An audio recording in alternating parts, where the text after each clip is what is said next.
میدونید که لایویم. نه بیا دلم برات.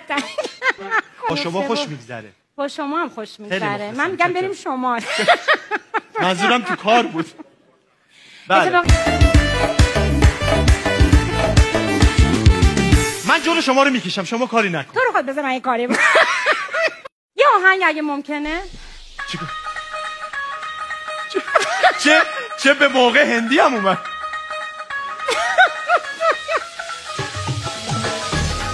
دیدی این کارا رو میکنه. مثلا ما بردیم نه از دهلی نو.